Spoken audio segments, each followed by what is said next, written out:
Yet again, there's another mega controversy starting to develop in the Last of Us fanbase, and at this point, man, it's just all exhausting. It's exhausting because ever since part 2, you have people that are either diehard fans of the Last of Us franchise or mega haters because of the events in the Last of Us part 2, where if you don't love every single thing of the Last of Us franchise, or if you don't hate everything about part 2, then you will just be bombarded with absolute hate comments on either side, and just trying to have a normal conversation that may have you disagree with others in the community is utterly impossible. If you don't hate part 2, then you must be an evil communist lefty, a simp for Naughty Dog and Neil Cuckman, and just someone who is so stupid to like such garbage. If you have some legit criticisms or don't like certain things about the game, or just don't like the game in general, then you have the diehard fans seeing you as a homophobic, transphobic, alt-right, anti-woke idiot, even though you may not be one of those people. Now, we know a lot of people who hate The Last of Us Part 2 belong to the anti-woke crowd that cries every time they see gay people in media, but it's easy to identify those type of people. If you see them criticizing the story without mentioning that it had forced diversity or wokeness, or they try to make everyone gay by just showing it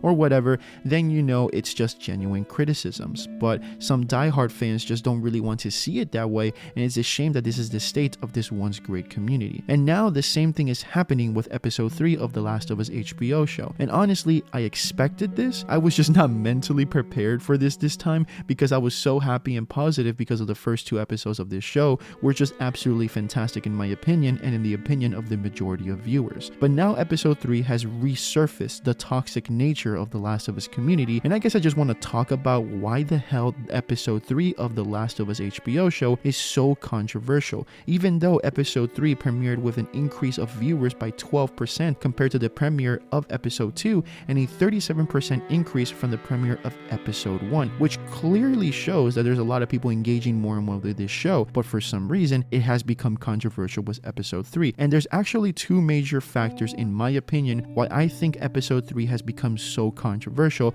And let's start with factor number 1, which in my opinion is probably the main reason why this episode has become so controversial. And it is the simple fact that some fans of The Last of Us Part 1 are pissed off on how much episode 3 really deviates from the events of The Last of Us Part 1 and how certain characters are presented. Now, let me be honest here, this shouldn't really be a surprise, but at the same time, this should not be an issue for those people that loved this episode. People should be allowed to really voice their opinions, and if the changes done in episode 3 pissed them off because they wanted something closer to the events of the game, then let them feel that way. They have all the right to feel that way because they're fans of the first game. And we don't necessarily have to share the same views to really understand why some people feel this way, and there's no need to offend each other, even though we felt different things while watching this episode. If you loved it, fantastic. But if you didn't like it because it deviated a little bit too much from the games, that is also fine. I personally understand some of the people who didn't like this episode. In the original game, Bill was a grumpy, cautious, and overly paranoid pain in the ass kind of guy who would rather be alone than have people around him because he doesn't want to deal with people. He has a line in the game which for me really truly shows the kind of character he was in the game. Look, let me tell you a story. Once upon a time, I had somebody that I cared about. A partner. Somebody I had to look after. And in this world, that sort of shit's good for one thing. Getting you killed. So you know what I did? I wisened the fuck up. And I realized it's gotta be just me. Bill, it ain't like that. It's bullshit. It is just like that.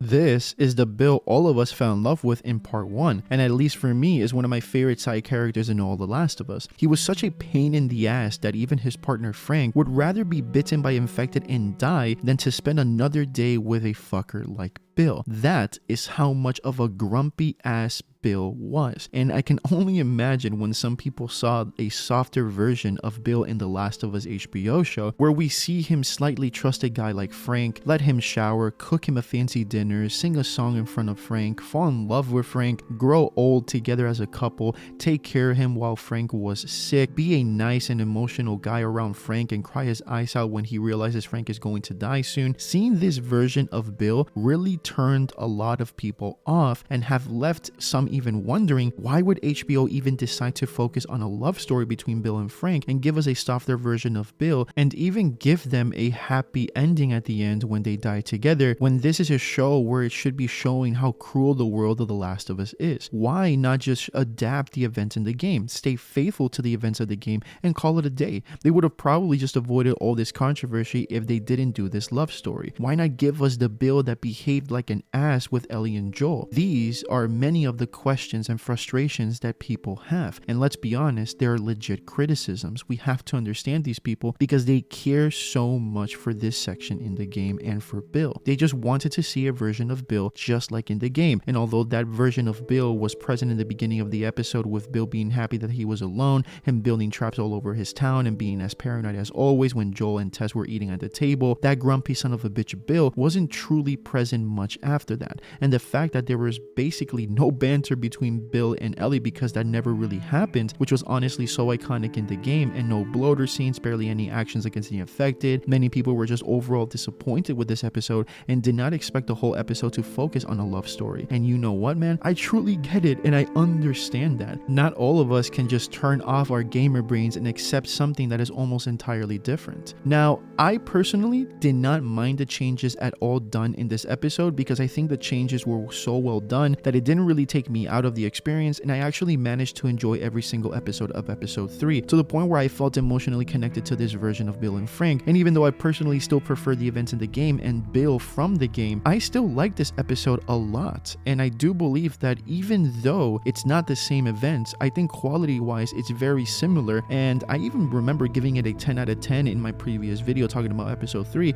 because honestly I really did enjoy this episode a lot. Although if I'm gonna be extremely critical, I should really give this episode a 9.5 or a 9.7 out of 10 probably, just for the sole reason of Bill for some stupid reason was shooting in the middle of the street literally at bandits and not finding any cover at all, only to get shot in the process.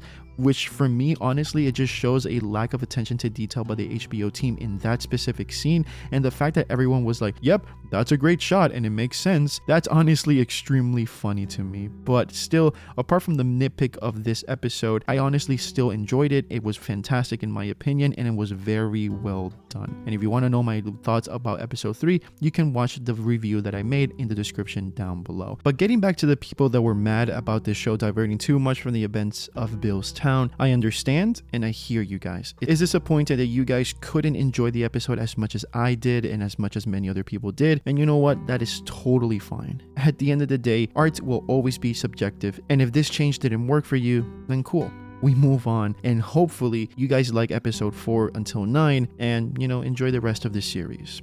Now let's move to the second factor of why The Last of Us HBO show episode 3 is extremely controversial. And I don't want you guys to really think that I'm mixing this with factor number 1 and 2, because of course factor number 1 are people who have genuine criticisms, and I don't believe the majority feature in factor 2, which of course factor 2 of why it's so controversial is because of course of our favorite people of all time literally losing their shit over gay people being in media. And yes, you guessed it, the anti-woke crowd, with literally their never-ending agenda of crying and bitching every time they see people or minorities on screen. It's actually funny at this point just to see them cry about supposed propaganda for LGBT and minorities in media, when the real agenda here is them trying their hardest to associate any type of diversity with bad quality and advocate for exclusion more than anything. Even though they don't say it with their words that they want exclusion, their actions at the end speak louder than their words. What's sad is that most of us already knew these fuckers were gonna come out of their caves after episode 3 aired, because we knew the moment they saw two men falling in love, oh my god, they were just gonna come and lose their shit, and that's exactly what they did. Let me just give you an example. Go and check the ratings for IMDb for episode 1, 2, and 3 of The Last of Us HBO show. You'll see that of course there's around 60,000 ratings for episode 1, similar amount for episode 2, but then you have over 120,000 ratings stars. That's basically an increase of over 50% in user-based ratings for episode 3, with a suspicious amount of an excess of 35,000 plus ratings of 1 out of 10s, most of them rating it that low because apparently this show has become woke and is forcing gayness on all of us. Some reviews are even calling this show disgusting for even daring to show two men kissing, that it's apparently very uncomfortable, and that this is Hollywood once again trying to push their LGBT agenda to all straight people, that apparently you have to be gay and that being straight is a bad thing. These people are so fucking insecure, it's literally the most funniest thing ever. And then of course you have people on the Twitter spaces literally posting vomit emojis when referring to episode 3, and even complaining how this episode is apparently extremely disrespectful to religious people, which for me honestly that statement is just hilarious. And that comes from me personally, who was raised as a Christian growing up. That for me was just hilarious to see because I'm like, dude, how the fuck is this show offending, my parents or the religion that I grew up with? What the fuck are you guys talking about? Like, it's just dumb as fuck at this point, some of the stuff that people are saying. And of course, look, this doesn't mean that I'm saying that all those 1 out of 10s to 6 out of 10s reviews are basically saying these things. Of course, a good chunk of them just didn't like how the show diverted from, the actual source material, and that is something that I feel a lot of us should understand, because that's actual genuine criticism. But if you really want me to just sit down here and literally act like the increase of those 1 out of 10s doesn't have to do anything with a vocal minority expressing their disgust for anything LGBT in media, and basically associating anything LGBT or anything diverse with something bad, and you just want me to act like, oh no, it's just them basically, expressing their opinions, and they just have, strong opinions that should be respected and whatever, and it's just genuine criticism, then I have a fucking island in the Caribbean to fucking sell you for $10. Let's be honest, a lot of those reviews, not all of them, but a lot, are genuinely disgusting, and we all know why they're doing it. We all know why they're review bombing it, and I can only expect some content creators are basically going to talk shit about, oh, look at the media, look at fans basically complaining of them trying to limit free speech because, these people that are giving it 1 out of 10s and apparently they're being accused of review bombing, they just have genuine criticisms. Like, if a genuine criticism is basically saying, oh, I don't like this show because it has gay people in it, which is literally a good chunk of those people, not all of them, but some of them. And then, of course, to add to the flame into the controversy, you have exactly those content creators, those typical anti-woke people who are losing their shit over episode 3 and are doing their just normal routine of literally the go woke and go broke speech, not really analyzing if the episode was truly good or not, but instead of focusing on how it's apparently bad just because they basically are putting gay relationships on an episode in a form of media is apparently virtual signaling, meaning that, they don't really care for making good gay stories. They're just doing it to apparently check a box and just say, hey, we have gay stuff here, give us an award. They call it woke trash. And of course, when they mean woke, is not actually the definition of woke, which is to be aware of racial issues and injustices in the world. Instead, they use the definition of woke that has been changed by their conservative party to mean something bad. Like if they were to see any minority in a major role, especially black characters, a woman not being a damsel in distress and having more to her personality, or anything LGBT,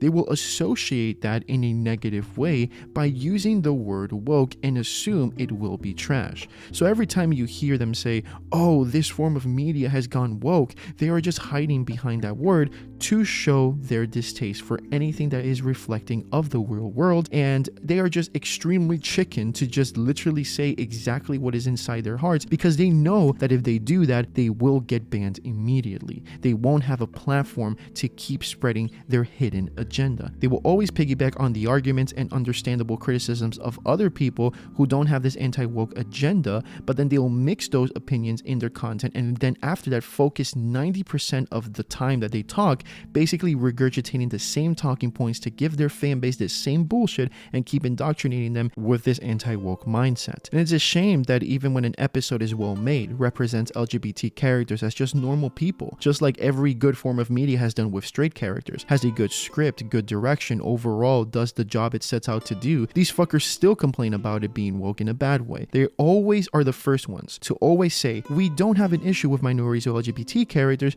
we just want them to do the right thing and make good stories instead of trying to check a box for inclusion. And you know what? I actually agree with that message. Studios and developers should always strive to give us the best in quality and storytelling they can, but when episode 3 does exactly that, then they still bitch no matter what. You literally cannot have and eat your cake too, you fucking brainlets. They say they want good media and that, you know, if you're gonna make LGBT characters that they should be well written, but then when they actually get that, they act all mad if anything diverse LGBT characters are actually well done, which shows that they don't really actually care about whatever form of media is well done. They just literally care if it involves anything that in the inside they truly detest, and their actions of making constant content about that shows exactly who they are. They do have an issue with it, and they're lying to themselves, they're lying to their communities, and they are just doing it at the end of the day because they know it works and they know it's going to give them the most amount of money that they possibly can take away. They're using you and literally indoctrinating you to keep making money and at the same time also push in the political agenda. The same thing they accuse Hollywood and they accuse developers and everyone of doing, which just shows their utterly disgusting hypocrisy, and a lot of their fan base just eat it up, which is absolutely insane. It's just, at the end of the day, man, so fucking exhausting to see this shit every single goddamn day in the entertainment community. It's like a plague that doesn't go away, and it really just distracts us from actually having real conversations with people that may have legit criticisms, because now we just don't really know if you're basically hating on something because you have legit problems with said media, or if you have this anti-woke agenda and mindset. It's just, at the end of the day, man, so fucking exhausting. But I hope that in this video I did explain why episode 3 of The Last of Us has become extremely controversial, and I just implore you guys, if you see anyone having legit criticisms of episode 3, like for example a YouTuber like Solid Ref, who I respect a lot and has voiced his genuine critiques of episode 3 and are not at all trying to be homophobic or anything at all, just in case, then listen to them and try to have a conversation with them before assuming the worst. Now of course, if you're just interacting with anti-woke idiots, then just keep trolling them, I guess. But look, at the end of the day, episode 3 is just, you know, now done and dusted. Hopefully episode 4 can just continue to show us more of the cool aspects of The Last of Us and just make us bond with Ellie and Joel and just, you know, make us completely forget about this whole dumbass controversy and leave it behind and just start to enjoy watching the show again. Although I know for a fucking fact that this controversy will come back when they reveal Ellie is a lesbian in the Left Behind episode. Just watch these anti-woke fuckers come out of nowhere basically saying, oh my god, they're trying to make your kids gay by showing Ellie as a teenager lesbian. Oh my god. I cannot fucking wait. My brain is just fried. I'm done. Like the video, subscribe if you want to, endure and survive. I'll see you guys next time. I need a fucking drink.